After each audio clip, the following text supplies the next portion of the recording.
So I had to leave to realize I don't have to do that. I could be myself. Where did you go after Katrina?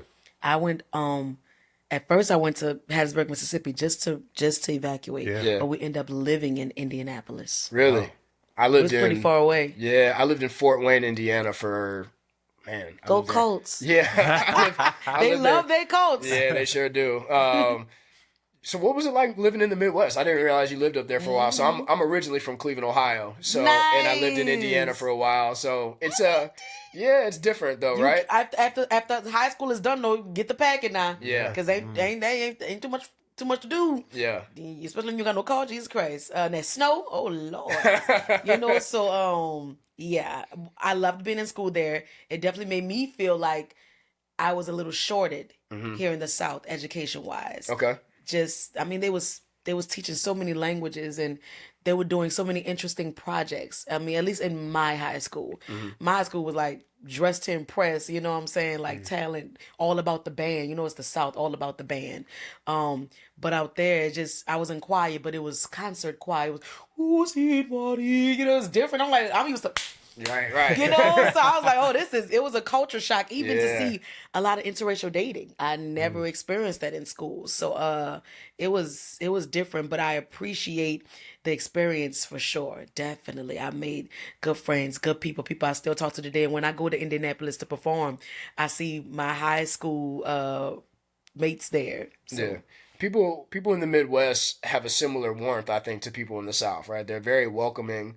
Like I said, I lived in Indiana for 7 years, and some of my best friends that I've made in my life live up there, and I'm from Ohio, so the Midwest is a very welcoming place, but it's very different from here. Very, very Definitely. different. We're They welcome. they helped us out a lot too, being Yeah. Katrina survivors. They helped us out a lot. Sure. I was gonna say we're welcoming because the snow makes us cold, so we That's just huddle in. You know what I mean? We just go.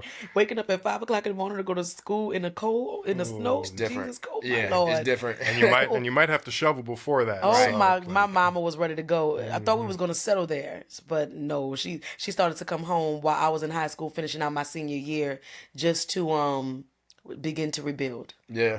It makes you. The one thing I love about the Midwest is it makes you appreciate the good weather. Like I Oh, always the say, weather was wonderful. oh man, Just to see the seasons change and in everyone, real time. That autumn, yeah, those leaves. you sound like my mother. The fireflies. Yeah. That's what it's the butterflies and the fireflies. I was able to see real life fireflies. I never saw that in New Orleans. Wow. Yeah. So I used to make fun of my mother. We would be driving in the car in the fall, and she'd be, look at the trees, look at all the colors, and I'm just like a little kid, like I just want to talk about football or baseball or whatever. Man. And she taught me to observe and look around and see It's the different things amazing to going see on the weather around you. change out Yeah. there, because in New Orleans it's hot, it's cold for a minute, and then it's hot again. it's hot So to again. see that thank you for reminding me of that, because that was one of my most favorite parts. Yeah, no, for sure, it is beautiful.